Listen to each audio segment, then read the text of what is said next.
যেটা আমাদের গত মিটিংয়ের ফলো আপ আসলে সেটা হচ্ছে যে সংসদের যে স্থায়ী কমিটিগুলো থাকে এই স্থায়ী কমিটিগুলোর প্রধান হিসেবে আমরা বিরোধী দলের থেকে আমরা বলেছিলাম বিরোধী দলের সংসদ সদস্য থাকতে হবে, মানে ওই স্থায়ী কমিটির প্রধান হিসেবে। তো আরও স্পেসিফিকভাবে আজকে আলোচনায় এসেছে যে সকল মন্ত্রণালয়ের ক্ষেত্রে না হলেও অন্তত গুরুত্বপূর্ণ কতগুলো মন্ত্রণালয় আছে, যেমন জনপ্রশাসন মন্ত্রণালয়,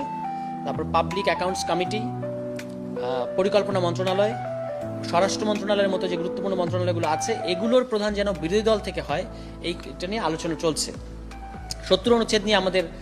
এর আগের যেটা পজিশন ছিল আপনারা জানেন যে আমরা বলেছি যে সরকারের স্থিতিশীলতা এবং সংসদ সদস্যদের মত প্রকাশের স্বাধীনতা তথা দলের বিরুদ্ধে ভোট প্রদানের অধিকার, এই দুটোরই পক্ষে আমরা অবস্থান নিয়েছি। যে কারণে আমরা তখন বলেছিলাম যে অর্থ বিল এবং অনাস্থা ভোট বাদে অন্য যে কোনো ক্ষেত্রে সদস্যরা সংসদ সদস্য যে কোনো সংসদ সদস্য দলের বিরুদ্ধে ভোট দিতে পারবেন।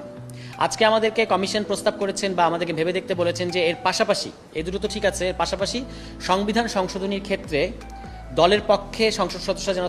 থাকেন তথা 70 অনুচ্ছেদ যেন এটার ক্ষেত্রেও কার্যকর হয়, এটা আমরা ভেবে দেখবো কিনা। তবে আমরা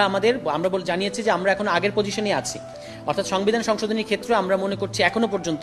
যে সংসদ সদস্যরা দলের বিরুদ্ধে চাইলে ভোট দিতে পারবে, কিন্তু এটা আমরা বলেছি আমরা বিবেচনা করব। অর্থাৎ আমাদের পুরনো পজিশনটাই সরকারের স্থিতিশীলতা এবং সংসদ সদস্যদের